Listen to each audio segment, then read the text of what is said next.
Fala pessoal, atualmente muita gente diz que a esquerda seria responsável pela imigração descontrolada na Europa, em especial pela imigração de muçulmanos.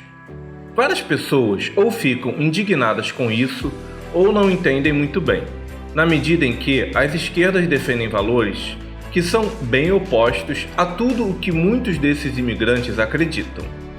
Mas afinal, por que isso acontece? Será que a esquerda é burra ou mau caráter? Neste podcast, quero conversar com vocês sobre este tema tão polêmico. Se você curtiu a proposta, quer ampliar os seus conhecimentos e pensar junto com a gente, dá o like, se inscreve no canal, ativa o sininho e vem comigo. Para começarmos este diálogo, antes eu gostaria de pontuar uma coisa. Antigamente, para nos formarmos e nos informarmos, precisávamos ou ir para a escola e para a universidade, ou comprar livros e jornais para nos mantermos atualizados. Só que, com a emergência da internet e das redes sociais, este caminho ficou meio quebradiço. Diariamente, recebemos milhares de informações de todos os lados que julgamos ser verdadeiras e operamos com elas no nosso dia a dia. Só que por mais bem intencionada que seja uma pessoa que se informe pela internet, as informações que circulam na rede não são necessariamente a verdade final ou total dos fatos. Em muitas situações, elas representam uma visão parcial sobre certos acontecimentos. E a afirmação de que a esquerda defende a imigração muçulmana na Europa é um desses pensamentos que, de tão repetidos, acabam por se tornar verdades sem muitos aprofundamentos. Só que, como em quase todos os casos, a realidade é um pouco mais complexa e existe uma possibilidade de que você possa estar sendo enganado sobre isso. Vamos ver essa história com mais detalhes? Ao longo da história, houve várias ondas de imigração muçulmana para a Europa. A primeira delas é uma decorrência do século XIX e do imperialismo europeu. Como vocês devem saber, os países europeus dominaram praticamente todo o globo terrestre. Quase todos os países foram de alguma forma atingidos pelas conquistas europeias. Tanto é que, hoje em dia, metade da África fala ou entende francês e a outra metade inglês. Bem, isso não é à toa, né? E, nesse processo de dominação, inevitavelmente há imigração. Afinal, os trabalhadores de países asiáticos e africanos, de alguma forma, têm contato com empresas europeias, vão para a Europa por uma série de razões, conhecem mulheres, se casam, têm filhos e formam vínculos com o continente. Também, para consolidar a dominação, países como França e Inglaterra abriram as portas para as elites dos países conquistados estudarem lá. E, com isso, novos vínculos se formaram, aumentou a imigração e assim sucessivamente. Mahatma Gandhi, por exemplo, estudou em Londres. Então, assim, não dá para que os europeus dominem 3/4 do globo terrestre e achem que as coisas iriam continuar do jeito que eram em termos étnicos e demográficos, né? Ideias e pessoas estão sempre em circulação. Como dizem os holandeses, os muçulmanos estão aqui na Europa porque nós estivemos lá na terra deles. Logo, um dos primeiros responsáveis pela imigração islâmica na Europa foram os próprios europeus por meio do imperialismo. E este processo sempre foi dominado pela direita política, aquela galera que defende militarismo, conquistas territoriais e a superioridade de um povo sobre o outro. Ainda que naquela época fosse complicado dividir o mundo entre direita e esquerda. A segunda onda de imigração muçulmana na Europa ocorreu por causa da Segunda Guerra Mundial. Muitas pessoas da Ásia e da África, que eram de territórios conquistados, lutaram na guerra em defesa de países europeus. Ao final, nada mais justo do que muitos deles ganharem a cidadania. Afinal, arriscaram suas vidas por países que estavam lhes dominando. Quando a guerra acabou, eles foram igualmente necessários para reconstruir a Europa, que estava sem homens devido a mortes ou à imigração para a América. A Alemanha, por exemplo, recebeu milhares de turcos nesse período. Ou seja, novamente, a culpa é dos próprios europeus. E aqui vale lembrar que a guerra foi causada pela extrema-direita europeia. E aí entramos na terceira onda de imigração muçulmana na Europa, as décadas de 1960 e 70.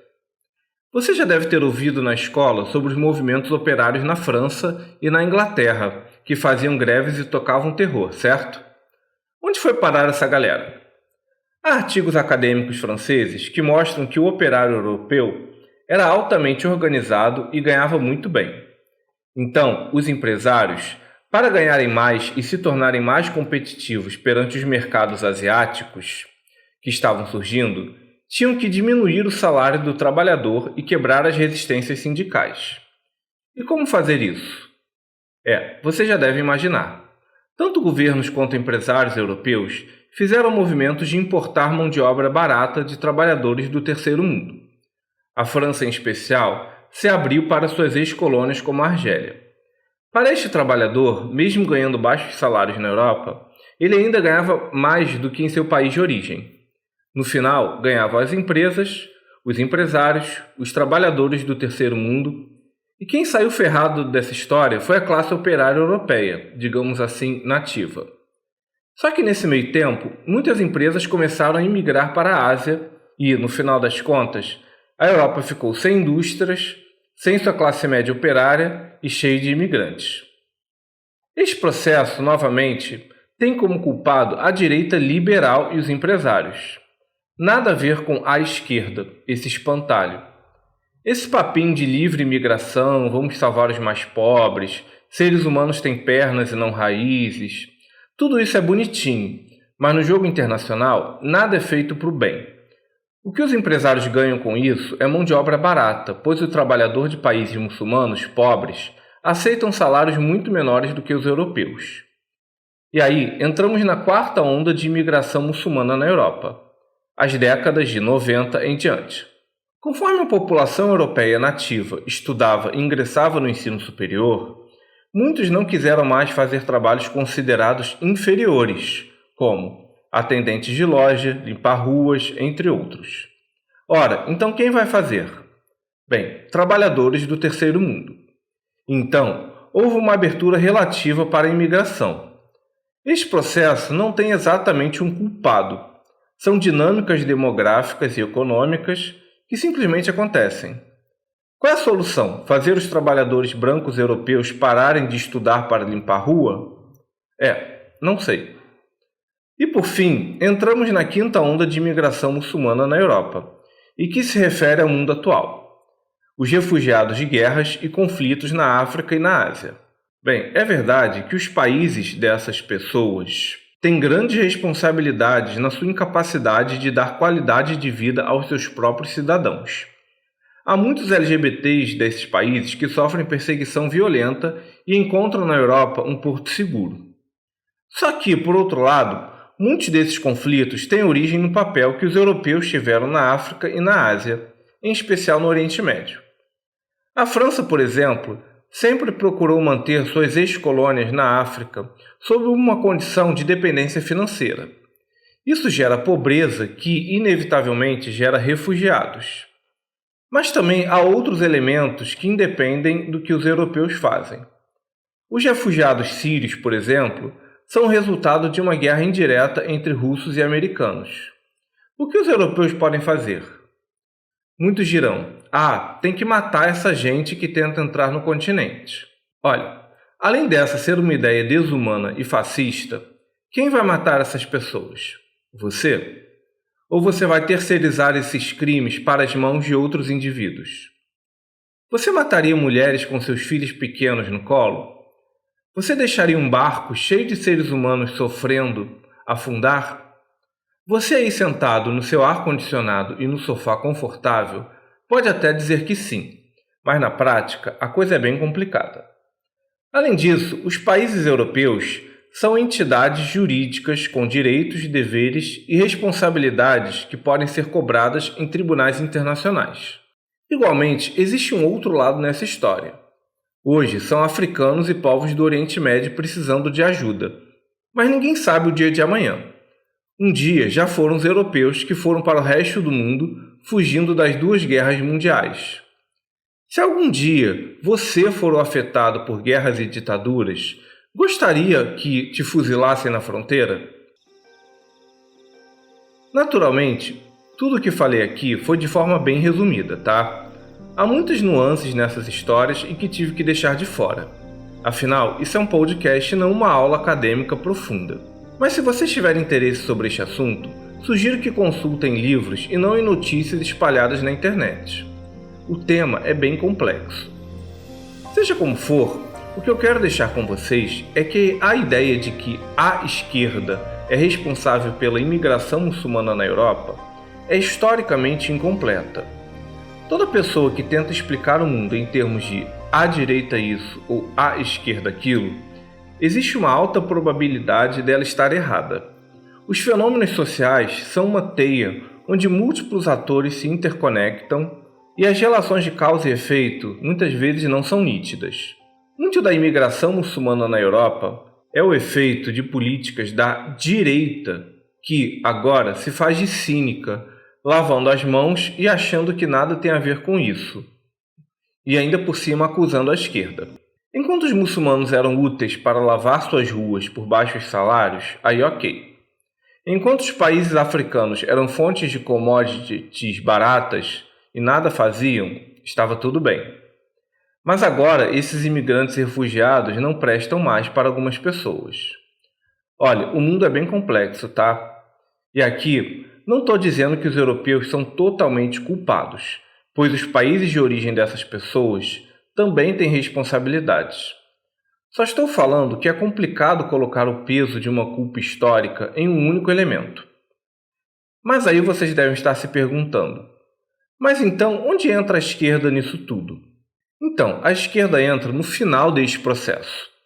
Este grupo político sempre advogou para si a defesa dos mais fracos e dos oprimidos, em especial dos trabalhadores.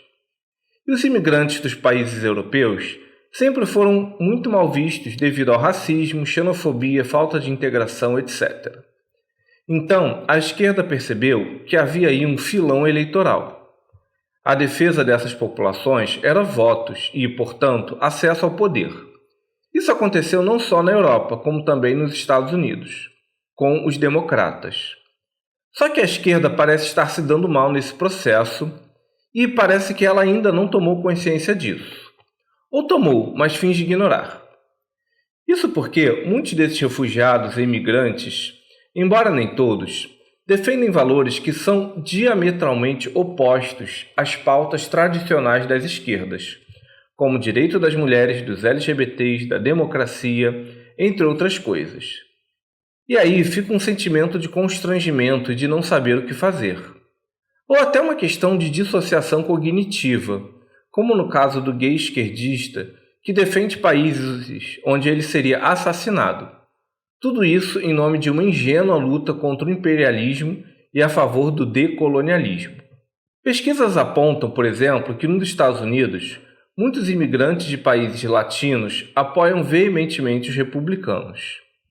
Ou porque são religiosamente conservadores e evangélicos, ou porque têm horror ao comunismo e às políticas de esquerda, que, em muitos casos, destruíram seus países de origem, como Cuba e Venezuela.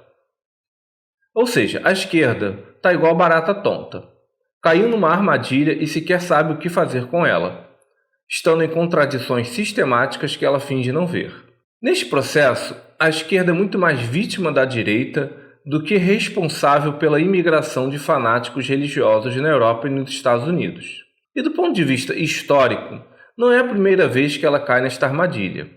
A questão da imigração sempre foi um tema difícil para a esquerda operar.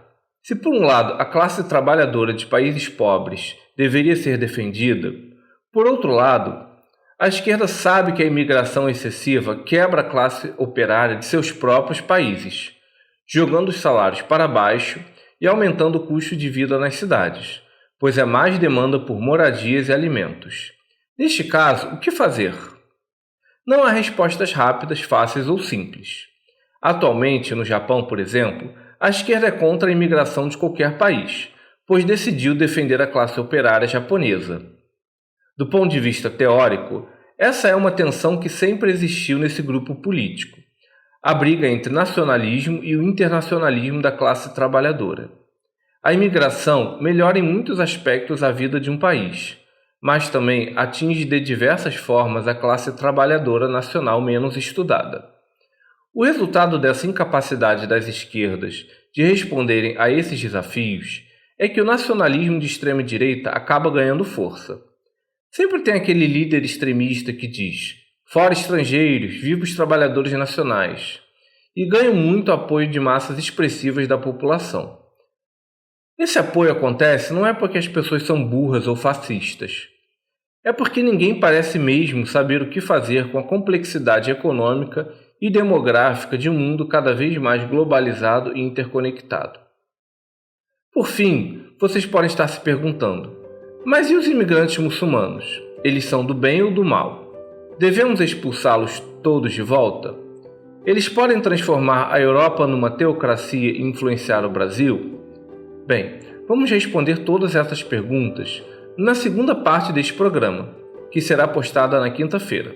Mas até aqui, o que vocês acham disso tudo? Este foi um programa do canal Ágora Gay, um espaço para conversarmos sobre filosofia, religião, política e cultura do seu ponto de vista gay. Eu sou Felipe Dias. Lembro que este podcast é um recorte de um tema complexo. Mesmo que você não concorde com tudo, meu objetivo é iniciar um diálogo para ele ser aprofundado por outros pontos de vista. Deixe nos comentários o que você pensa sobre essa discussão, sugestões e críticas construtivas. Também os convido a ver os vídeos mais antigos do canal e a seguir a gente nas redes sociais, cujos links estão na descrição. Lembrando que o Ágora Gay é um espaço dedicado à conversa, aos argumentos e não às ofensas. Até a próxima, pessoal! Valeu!